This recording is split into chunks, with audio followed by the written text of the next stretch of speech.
रहीम नाज़रीन अस्सलाम वालेकुम, मैं हूं इमरान वसीम। नाज़रीन, सुप्रीम कोर्ट की जानिब से एक तहरीरी फ़ैसला जारी किया गया है जिसमें बानी PTI इमरान खान का जिक्र भी मौजूद है और जिसमें सुप्रीम कोर्ट के जस्टिस अतर मिनल्ला साहब का भी तज़किरा किया गया है। अब ये हुक्मनामा नाज़रीन जो सुप्रीम कोर्ट की 30 मई की अदालती कार्रवाई है, नैब तरमीम का मुकदमा, जिसमें अतर मिनल्ला साहब ने कहा कि नहीं इमरान खान साहब पेश हो रहे हैं तो अदालती कार्रवाई को भी लाइव दिखाया जाए।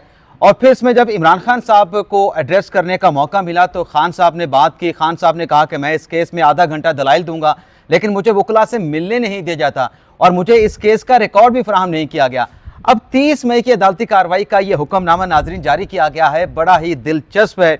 बड़ा ही पढ़ने के बाद जब इंसान सोचता है कि वो बड़े बड़े साफ़ी जो दावा किया करते थे उनके दावे कैसे गलत साबित हुए। अब इस हुक्मनामे पर हम बात करेंगे। हमारे साथ सीनियर साफ़ी जहांज़ेब अब्बासी भी मौजूद हैं। मेरा और ये इनका जॉइंट वेंचर है, एक ही प्रोग्राम कर रहे हैं। इनके मोबाइल पे भी रिकॉर्ड कर रहा हूँ, अपने मोबाइल पे भी रिकॉर्ड कर रहा हूँ। तो जहांज़ेब साहब, जैसे मैंने कहा कि बड़ा दिलचस्प है, ये हुक्मनामा पढ़ने से ताल्लुक़ रखता है, इसमें बहुत सारी इन्फॉर्मेशन सामने आई है। तो आगाज़ कहाँ से करें? पहले पैराग्राफ से करें या जो आखिरी पैराग्राफ से? क्योंकि 14 पैराग्राफ लिखे गए हैं। हर पैरा जो है इस हुक्मनामे का पढ़ने से ताल्लुक़ रखता है, इन्फॉर्मेशन मौजूद है उसमें। क्या कहते हैं आप? मेरे ख्याल में हमें शुरू यहाँ से करना चाहिए कि इमरान खान ने किस तरह से सुप्रीम कोर्ट को सियासी मकासद के लिए इस्तेमाल करने की कोशिश की और उस कोशिश को सुप्रीम कोर्ट ने पकड़ लिया है। कैसे पकड़ा, ये बताएं। अच्छा, वो ऐसे पकड़ा कि सुप्रीम कोर्ट ने अपने ऑर्डर में ये कहा है कि हमने लाइव स्ट्रीमिंग की परमिशन इसलिए नहीं दी कि खैबर पख्तूनख्वा हुकूमत ने अपनी दरख्वास्त में जो जवाब पेश किया। माजरत के साथ जहां से आगाज़ सही तरीके से नहीं कर रहे। जैसे आपने ये हुक्मनामा पढ़ा है ना, उसका मज़ा लिया, उसको उसी तरीके से बयान करें। देखें, ये अदालती कार्रवाई जब शुरू हुई और बानी PTI को वीडियो लिंक की जब सहूलत मिली और ख़ास तौर पे जब इमरान खान साहब ने कहा कि मुझे फिजिकल अपीयरेंस का मौका मिलना चाहिए और फिर जब उसकी इजाज़त मिली तो तहरीक इंसाफ ने बाहर क्या कहते थे? तहरीक इंसाफ के लोग, वो आप पहले बताएं, फिर इस बात पे आए। हाँ, वो क्या कहते थे? तो वो कहते थे जी कि इमरान खान साहब खिताब करेंगे। हाँ, इमरान खान साहब खिताब करेंगे, पेश उन्होंने कोर्ट में होना है। पेश उन्होंने कोर्ट में होना है। ये अलग बात के हमारे एक चंद साफियों ने उनको समझा भी कि ये सुप्रीम कोर्ट है, इतने खिताब नहीं होता है, कोई जलसा नहीं है, ये सुप्रीम कोर्ट है, यहाँ पे कानूनी बात होती है।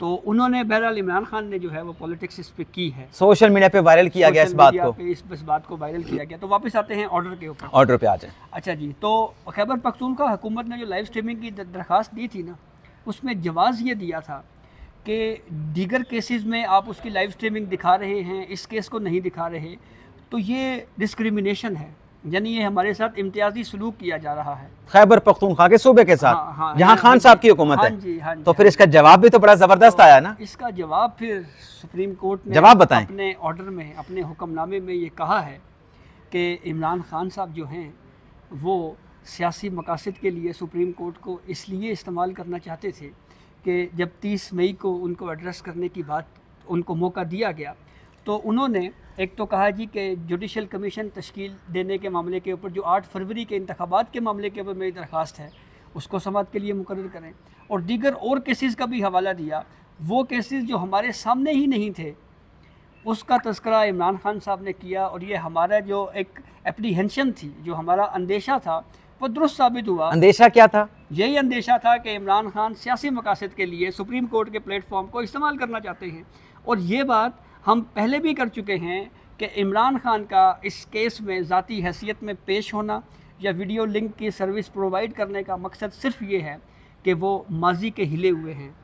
ये उम्रता बंदयाल वाली कोर्ट नहीं है जो करप्शन वाला बयानिया और इमरान खान के हक़ में ऑब्जर्वेशनें यहाँ पे मिलेंगी। ये चीफ़ जस्टिस ऑफ पाकिस्तान काजी फ़ाइज़ ईसा की कोर्ट है, और यहाँ पे सियासी मकासद के लिए जो इस्तेमाल करने की एक कोशिश थी वो सुप्रीम कोर्ट ऑफ पाकिस्तान ने पकड़ ली है। और इसकी और भी बड़ी अहम और दिलचस्प रीजनिंग दी है सुप्रीम कोर्ट ने। वही तो बता रहा हूँ, असल दिलचस्प रीजनिंग बताएं। सुप्रीम कोर्ट ने ये कहा है कि 53 समातें हुई हैं, उमरता बंदयाल साहब ने की हैं। हाँ, उन 53 समातों में एक मरतबा भी इमरान खान ने नहीं कहा कि मैं ज़ाती हैसियत में पेश होना चाहता हूँ या कोई बराह रास्त नशरियात दिखाई जाए।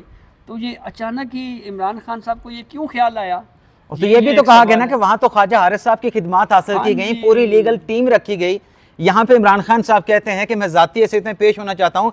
यानी पूरा आप यूँ कह लें कि इस हुक्मनामे में मेरे ख्याल 6 सफ़ात का हुक्मनामा है, 6 सफ़ात के हुक्मनामे में जो खान साहब की या पाकिस्तान तहरीक इंसाफ का जो सियासी प्लान था उसका जिक्र किए बगैर उसका पोस्टमार्टम कर दिया है। और खैबर पख्तूनख्वा हुकूमत की पटिशन सीएम में जिसमें कहा गया कि मुतफरक दरखास्त के जरिए लाइव स्ट्रीमिंग दिखाई जाए।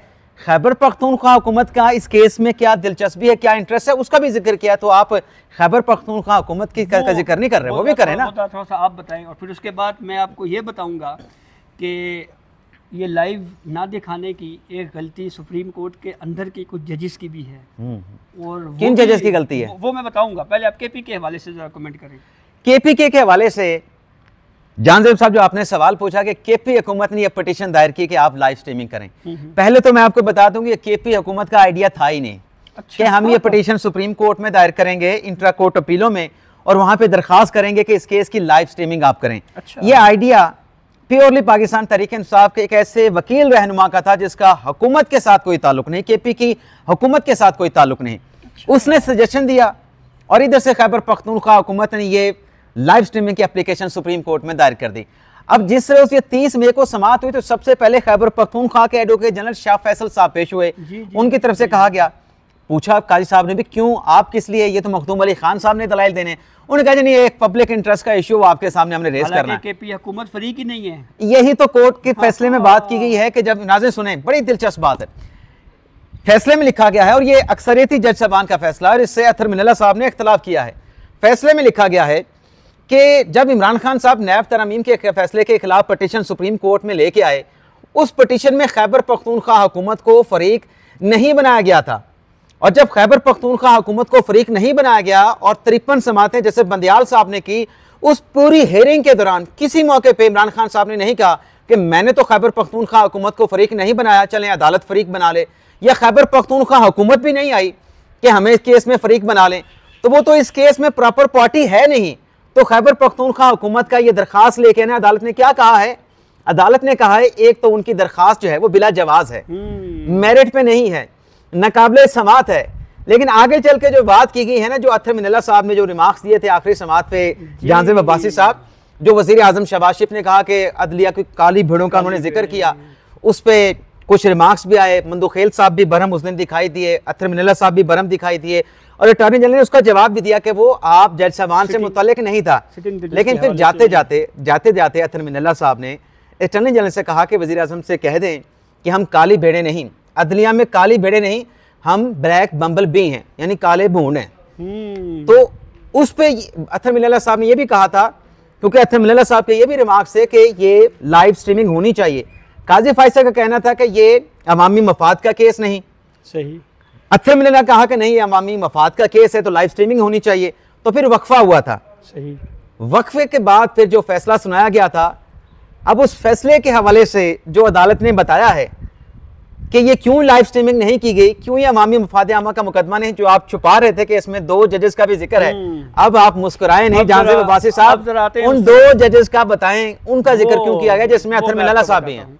इसका बैकग्राउंड ये है कि जब चीफ जस्टिस ऑफ पाकिस्तान काजी फायद ईसा साहब ने हल्फ लिया, तो आपको याद होगा पहले एक मीटिंग हुई 17 अक्टूबर 2023 को चीफ जस्टिस काजी फायसा ने as a chief justice of Pakistan का हल्फ उठाया। फुल कोर्ट मीटिंग हुई और 18 को मीटिंग हुई और फिर उसके बाद प्रैक्टिस एंड प्रोसीजर केस को समाप्त करने के से पहले ये डिस्कशन हुई कि इसको लाइव स्ट्रीम किया जाएगा। किसको? जो अदालती कार्रवाई है उसको, प्रैक्टिस एंड प्रोसीजर को लाइव दिखाया जाएगा पायलट प्रोजेक्ट के तौर पे। और ये पाकिस्तान के जुडिशियल हिस्ट्री का वो पहला केस था जो फुल कोर्ट बेंच की तरफ से जो है लाइव इसको दिखाया गया। अच्छा जी, फिर ये हुआ कि 18 सितंबर 2023 की फुल कोर्ट मीटिंग में अदालती कार्रवाई बराह रास्त दिखाने के लिए पायलट प्रोजेक्ट शुरू हुआ है जनाब। और जब ये पायलट प्रोजेक्ट शुरू हुआ तो ये तय किया गया था कि अदालती कार्रवाई बराह रास्त दिखाने के लिए मुस्तकिल बराह रास्त दिखाने के लिए एक कमेटी बनी और मैकेनिज्म तय किया गया कि इसके SOPs क्या होंगे, कवायद क्या होंगे, रूल्स क्या होंगे। उसके लिए 2 जजेस पर मुश्तमिल कमेटी बनी थी। एक थे जनाब जस्टिस मोहम्मद अली मजहर साहब, अब गेस करें दूसरे कौन होंगे? जस्टिस अतर मिनल्ला साहब। मैं कई बार पहले रिपोर्ट कर चुका हूं और माजरत के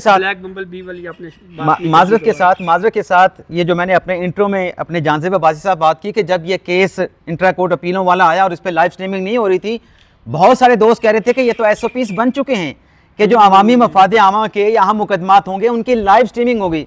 तो मैं अपने व्लॉग में बार बार कह रहा था कि एसओपीस नहीं बने, अभी तक रूल्स फाइनलाइज नहीं हुए, उस कमेटी ने अपना काम मुकम्मल नहीं किया, लेकिन वो हमारे साफी हमसे ज्यादा बाखबर थे और आप हम ला इलम थे, हम नहीं पता जानते थे। नहीं जी, नहीं, सुने हम नहीं जानते थे, लेकिन आज पता चला कि हम जो कह रहे थे वो ठीक था, और जो कह रहे थे कि रूल्स बन चुके हैं, ये लाइव स्ट्रीमिंग होनी चाहिए, आज पता चला कि वो बेखबर थे, वो लाइलम थे।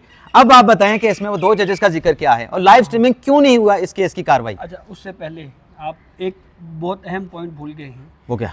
एक जज साहब इस बेंच में ऐसे थे जिन्होंने हिमायत की थी कि लाइव स्ट्रीमिंग दिखाएं, अतर मिनल्ला साहब। वो इस कमेटी का हिस्सा है ना जी। अतर मिनल्ला साहब ने कहा था ना कि जी। जब वो लड़ाई हुई अंदर आपस में, तसादम तो नहीं कह सकते, लेकिन वो कोई अच्छा मनाजर भी नहीं थे, डिफरेंस ऑफ ओपिनियन थे, लेकिन वो अच्छे मनाजर भी नहीं थे। जब काजी फैसल साहब ने कहा खैबर पख्तूनख्वा हुकूमत की दरखास्त पे कि ये मफाद आमा का केस नहीं, लाइव नहीं होना चाहिए, ये टेक्निकल केस है, आइन और कानून की तशरीह का केस है, तो उस पर अतर मिनल्ला साहब ने कहा था कि नहीं, ये मफाद आमा का केस है, मस्ट इसको लाइव होना चाहिए और इस अदालत से तासुर नहीं जाना चाहिए कि ये कोई आज़ाद अदलिया नहीं है या ये कोई जानिबदार अदलिया है। तो उस पे जब जो डिफरेंस ऑफ ओपिनियन आया, फिर वक्फा हुआ था। अब उसमें जो अगली कहानी अगली कहानी बताएं ना, ऑर्डर में क्या लिखा गया, उसका जवाब दिया गया है। अच्छा, ये सुप्रीम कोर्ट कह रहा है, मैं और आप नहीं कह रहे, ये सारा कुछ सुप्रीम कोर्ट ही कह रही है, हम नहीं कह रहे। सुप्रीम कोर्ट ने क्या कहा है जी कि जो जजिस कमेटी थी ना, जस्टिस अतर मिनल्ला साहब और जस्टिस मोहम्मद अली मजहर साहब वाली, उस कमेटी ने 16 अक्टूबर 2023 की एक रिपोर्ट थी पेश की, और उस रिपोर्ट में कहा कि बराह रास्त स्ट्रीमिंग के लिए कवायद होने चाहिए, उन्होंने तजवीज़ दी कि कवायद बनाए जाएं। लेकिन आज तारीख हो गई है 1 जून 2024, 5 महीने ये निकल गए और 3 महीने पिछले हो गए, 8 माह हो चुके हैं। जस्टिस मोहम्मद अली मजहर और जस्टिस अतर मिनल्ला साहब की कमेटी ने जो मैकेनिज्म तो दे दिया था कि लाइव स्ट्रीमिंग इस तरीके से होगी, लेकिन उसके रूल्स बनाने थे, वो रूल्स आज तक फाइनलाइज नहीं हुए। तो जिम्मेदार फिर कौन हुआ, ये मुझे नहीं पता। ये वैसे मुझे भी नहीं पता। अच्छा, ये जो ऑर्डर में लिखा, हम तो वो बता रहे हैं कि वो कमेटी थी, उस कमेटी ने अभी तक वो रूल्स या एसओपीस फाइनलाइज नहीं किए। अच्छा, और मैं ये बता रहा था, माजरत के साथ मैं ज्यादा वक्त ले रहा हूँ, असल में हमारे जो झांसे भाई है ना, वो थोड़े कम गो हैं, कम गो कह लें, या मैं किसा गो भी नहीं कह सकता फिर बात किसी और तरह चली जाएगी, लेकिन वो बहरहाल मजा नहीं ले रहे ऑर्डर का, मजा नहीं ले रहे। अच्छा जी, आगे इस हुक्मनामे में सुप्रीम कोर्ट ये कहती है कि अब तक 40 मुख्तलिफ मुकदमात हैं जिसकी बराह रास्त नशरियात सुप्रीम कोर्ट ने दिखाई है, और लाइव प्रोसीडिंग दिखाना, इसको ज़ाती मकासद के इस्तेमाल करने के जो इम्कानात हैं उनको रद्द नहीं किया जा सकता। लेकिन आपको पता है, ये बड़ा आप अहम पॉइंट बताने लगे, ये पूरा करें। अच्छा, फिर उसके बाद आगे कहा गया कि बानी पीटीआई यानी इमरान खान ने नैब तरमीम के खिलाफ दायर की गई दरखास्त में कभी अदालत के सामने वो पेश नहीं हुए, जो हम पहले डिस्कस कर चुके हैं। फिर उसके बाद 15 सितंबर 2023 को नैब तरमीम फैसले के खिलाफ अपीलें दायर हुई। इंट्रा कोर्ट अपीलों में बानी पीटीआई को जेल में नोटिस भेजा गया। अब जो सुप्रीम कोर्ट ने जो सहूलत दी वो बयान की जा रही है इस ऑर्डर में। इमरान खान की नुमाइंदगी की दरख्वास्त पर उन्हें वीडियो लिंक की सहूलत दी गई। फिर उसके बाद इमरान खान ने वकला से मुशावरत के लिए इजाज़त मांगी, हमने यानी सुप्रीम कोर्ट कह रही है हमने वो भी दी, इजाज़त भी दे दी। अगरचे इमरान खान अब वकील मिल गए हैं, उनको नुमाइंदगी मिल गई है, लेकिन उसके इसको एक्सप्लेन करें, पूरा एक्सप्लेन करें। ये बड़ी अच्छी अहम बात आप कर रहे हैं जो कि कोर्ट ऑर्डर में लिखी गई है कि इमरान खान साहब ने जो वकला से मुलाकात की इजाज़त मांगी है, अब उसके बाद सूरत हाल क्या बन गई है, अदालत फिर भी इमरान खान को क्या रिलीफ दे रही है, ये बताएं। कि फिर भी आपको वकील दे दिया, आपने कहा मेरी मुलाकात करवाई जाए, मुलाकात भी करवा दी, उसके बावजूद कोर्ट कह रही है कि आपको ये सहूलत वीडियो लिंक की नहीं शायद मिलनी चाहिए, लेकिन उसके बावजूद भी, जो मैं समझ सका हूँ, उसके बावजूद भी हम आपको ये सहूलत खान साहब दे रहे हैं। अच्छा जी, आगे फिर सुप्रीम कोर्ट ने ये कहा है कि जो कहते थे ना कि जी बड़ा पब्लिक इंटरेस्ट का केस है, सुप्रीम कोर्ट ने कहा है कि अवाम ने इस मामले में कोई दिलचस्पी नहीं दी, अवामी दिलचस्पी इस केस में नहीं है। और फिर अब आते हैं ज़रा मज़ीद फैक्ट्स के ऊपर। सुप्रीम कोर्ट ने हुक्मनामे में कहा है कि नैब तरमीम मरकज़ी केस की 53 समातें हुई हैं, जो उमरता बंदयाल साहब, एजाजुल एहसन, मंसूर अली शाह साहब थे। 53 समातों में इमरान खान एक मरतबा भी सुप्रीम कोर्ट पेश नहीं हुए, ठीक है, और ना ही खैबर पख्तूनख्वा की हुकूमत ने और ना इमरान खान ने कभी ये कहा कि उस अदालती प्रोसीडिंग को बराह रास्त दिखाया जाए। तो हुन क्यों वजह हुई फिर सियासी वजह मकासद नाज़रीन के लिए पूरे इस्तेमाल कोर्ट ऑर्डर करना। में, पूरे कोर्ट ऑर्डर में जो जानजेब साहब और हम आपको बताने की कोशिश कर रहे हैं, इस ऑर्डर में ये लिखा गया कि एक तो इसमें यह था कि जो लाइव स्ट्रीमिंग होती है, अदालत ये कह रही है, 4 जज साहबान का फैसला है, अतर मिनल्ला साहब ने इख्तलाफ किया है कि इस वजह से ये जो लाइव स्ट्रीमिंग होती है इसका सियासी या ज़ाती मकासद के लिए इस्तेमाल हो सकता है, इसके इम्कानात मौजूद रहते हैं। और फिर उन्होंने कुछ हकायक रखे कि ये अवामी मफाद का मुकदमा इसलिए नहीं है। और आपको याद होगा कि अपना मंसूर अली शाह साहब जब फर्स्ट राउंड ऑफ लिटिगेशन में बंदियाल साहब का बेंच था, मंसूर अली शाह साहब बार बार कहते थे कि अगर ये अवामी मफाद आमा का केस है, इस केस में तो कोई भी शहरी दरखास्त नैब तरमीम के खिलाफ लेके नहीं आया। किसी शहरी ने नैब तरमीम के खिलाफ पार्लियामेंटेरियन एक पार्लियामेंट का भगोड़ा सुप्रीम कोर्ट आया है। हाँ बिल्कुल, ये का एक भगोड़ा सुप्रीम कोर्ट में आया है। अगर आप इजाजत दें तो मैं एक इंतहाई वजनी जुमला जो सुप्रीम कोर्ट के ऑर्डर में लिखा हुआ है वो पढ़ दूं। सर ये अगर ना पढ़ना ही तो ज्यादती होगी। सुप्रीम कोर्ट ने ये कहा है कि सियासी जमात का वो सरबराह, हाँ, जो वकील भी ना हो, हाँ, उसके बावजूद अगर वो कहे कि उसे सुप्रीम कोर्ट में ज़ाती हैसियत में सुना जाए, हाँ, तो इससे ये कभी इम्कान पैदा होता है कि अदालती कार्रवाई वो सियासी मकासद के लिए और पॉइंट स्कोरिंग के लिए, सियासी पॉइंट स्कोरिंग के लिए इस्तेमाल हो सकती है। और फिर आगे क्या लिखा गया, हमारा ये खदशा उस वक्त दुरुस्त साबित हुआ अदालती कार्रवाई के इख्तिताम पर। इमरान खान ने 30 मई की अदालती कार्रवाई में आम इंतखाबात के मामले पे जुडिशल कमीशन की तश्कील, 30 मई यानी 2 दिन पहले जुमेरात की अदालती कार्रवाई के इख्तिताम पर जब एड्रेस करने का मौका मिला। अब आगे बताएं। एक जुडिशल कमीशन की तश्कील के हवाले से पेंडिंग केस और दीगर पेंडिंग केसेस का जिक्र किया जो उस वक्त हमारे सामने ही मौजूद नहीं थे। तो इसका मतलब ये हुआ कि इमरान खान ने पॉइंट स्कोरिंग की, सियासी मकासद के लिए जुडिशरी को इस्तेमाल करने का उनका मंसूबा था, जो और हमारे खदशात, हमारे तहफ़्फ़ुज़ात, एप्रीहेंशन दुरुस्त साबित हुए। जी, और आखिर में सुप्रीम कोर्ट ने कहा है कि वो फरीक जो हमारे सामने ही नहीं है, उनके बुनियादी हकूक़ मुतासिर होने का कभी इम्कान है। यानी अगर आप उसमें इलेक्शन के बात करेंगे कि इंतखाबात में धांधली हुई है, जुडिशल कमीशन बनाया जाए, 9 मई पे जुडिशल कमीशन बनाने की अगर आप बात करेंगे, अगर आप ये बात करेंगे कि आपकी गिरफ्तारी गैर कानूनी हुई है, उस पर जुडिशल कमीशन बना दें, तो वो फरीकैन तो इस अदालती कार्रवाई में मौजूद नहीं है। आप जब बात करेंगे वो मौजूद नहीं होंगे तो उनका जो राइट ऑफ ऑडियंस है या उनके जो बुनियादी हकूक़ हैं वो मुतासर होंगे। और फिर इस नाज़रीन अदालती कार्रवाई में यह भी वाज़ेह किया गया है कि लाइव स्ट्रीमिंग दिखाने का जो अख्तियार है, जानजेब साहब सिर्फ बताएं। सुप्रीम कोर्ट ऑफ पाकिस्तान का है और खालिसतन ये सुप्रीम कोर्ट का इख्तियार है कि वो किस केस को लाइव स्ट्रीम करती है, किस को नहीं करती। अच्छा, अब आप मुझे बताएं कि ये जो उस कमेटी में भी थे जस्टिस अतर साहब, उन्होंने डिसेंट अभी नोट लिखना है, उस पर वो क्या वजाहत करेंगे? देखें, अब आपने वजाहत वाला बड़ा मुश्किल सवाल पूछा है, लेकिन ये मेरे लिए मुश्किल सवाल हो सकता है। अतर मिनल्ला साहब बड़े लिबरल जज हैं, बड़ा लीगल एक्यूमेन है उनका, बड़े सीजन जज हैं, और उनके लिए ज़ाहिर सी बात है कि वो क्यों कह रहे थे, उनके पास उसका जवाब होगा। मैं आपको एक मिसाल देता हूँ।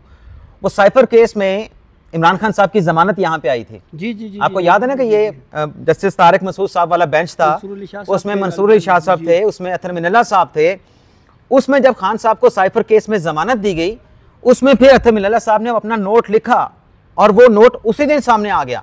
और उस नोट में जो ज़मानत दी इमरान खान साहब की, जो ग्रांट की गई, उसमें ज़मानत के हवाले से आखिरी पैराग्राफ में 2 लाइनें लिखी गई थी। और बाकी क्या लिखा हुआ? बाकी सारा इलेक्शन के हवाले से था कि इलेक्शन साफ शफाफ, इलेक्शन ऐसे, इलेक्शन की तारीख 90 दिन, और फिर ये कहा गया कि इमरान खान साहब को रिहा कर दी जाए और छोड़ दिया जाए। नहीं, वो थोड़ा सा हिस्ट्री पे रोशनी अक्सर डालते रहते हैं ना कि जब से पाकिस्तान बना जुडिशरी में क्या कुछ होता रहा। नहीं, मैं ये नहीं कह रहा, मैं ये नहीं कह रहा सर, मैं ये नहीं कह रहा कि वो, मैं ये नहीं कह रहा, नहीं, सुने ना, मैं ये नहीं कह रहा कि वो गलत था। मैं ये कह रहा था कि वो, तो आप कह रहे थे खिलाफी नोट में क्या लिखेंगे, मैंने कहा उनके पास लिखने के लिए बहुत सारी चीजें होंगी, लीगल एक्यूमेन है उनके पास, विजनरी जज हैं, लिबरल जज हैं, तो वो ज़ाहिर सी बात है कि नोट तो लिखेंगे अपना। मैं तो ये कह रहा हूँ कि जस्टिस अतर साहब का जो नोट होता है ना, उससे हमें पढ़ के कम से कम जो हिस्ट्री जो एजुकेशन होती है, आप लर्निंग होती है आपकी, आप चीज़ें सीखते हैं कि आप मतलब आप बहुत सारी चीज़ों को अपने नोट में, अपने कोर्ट ऑर्डर में उसको एड्रेस कर सकते हैं, इनकॉर्पोरेट कर सकते हैं। तो अब क्या लगता है कि जो आइंदा की तारीख आ गई है 6 को,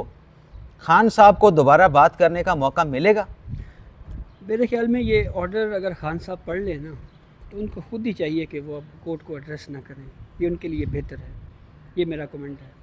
मेरे ख्याल से अगर वो बात करें, अगर वो बात करेंगे अपने केस की हद तक, तो शायद उनको एड्रेस करने का मौका मिलेगा।